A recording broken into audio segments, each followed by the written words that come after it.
Sa pagpuon kan school year 2023 to 2024, perang eskwelahan sa Naga City ang nagpapautob nin double shifting sa pagklase, huli sa kakulanganin classroom.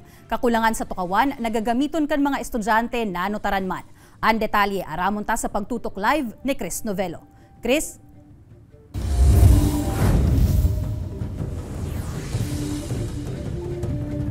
Jessica, kasabay kan pagbubukas kan school year 2023 to 2024, kanya-kanya mang diskarte ang pira mga eskwelahan sa Naga City sa indang class schedule. Dinhuli man yan sa kakulangan nin mga classroom. Ninhuli sa kakulanganing classroom, double shifting classes ang ipinapautob ngunyan kan Camarines Sur National High School sa parehong main asin liboton campus kan eskwelahan. Puon pasubot kan ipinautob ang K-12, arog na kaini ang sitwasyon sa eskwelahan na iyuman ang may pinakadakol na numero kan mga estudyante sa Camarines Sur. Schedule kang kamay ang junior high school, yaon yan sa 7:15 down to 2 o'clock. Iyan ang klase ang nasa junior high school. Then pag 2:30 hanggang 7:45, iuman iyan ang mga sa senior high school.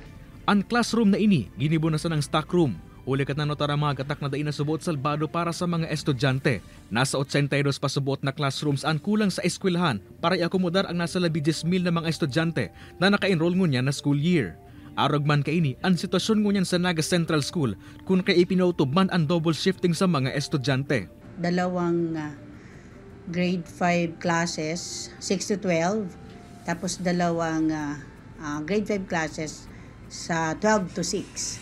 Same with grade 6. Ang grade 6 namin, 4 classes in the morning, 6 to 12, and 4 classes in the afternoon, 12 to 6.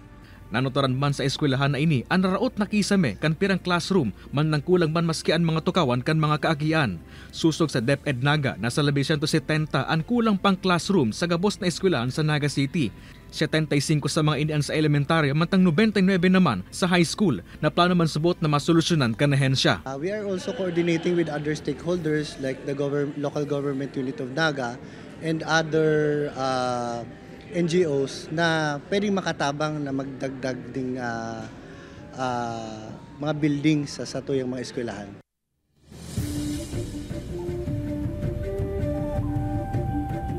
Jessica, sa ibong nalado, piglalooman man na madugangan pa ang numero kan mga estudyante sa Central School 2 asin man digdi sa Camarines Sur National High School. Maging sa iba pang mga eskwelahan sa Naga City, inhuli man tan nagapadagos pa ang pagako ninda nin mga enrollees. Sa ibong ngani kan mga kapulangan sa tukawan asin man classroom, sabi pa kan DepEd, day ninda o piga-asigurar ninda na daiyan maging ulang para sa padagos na pagklase asin man pagkanood kan mga estudyante. Jessica. Jos Mabalos, Chris.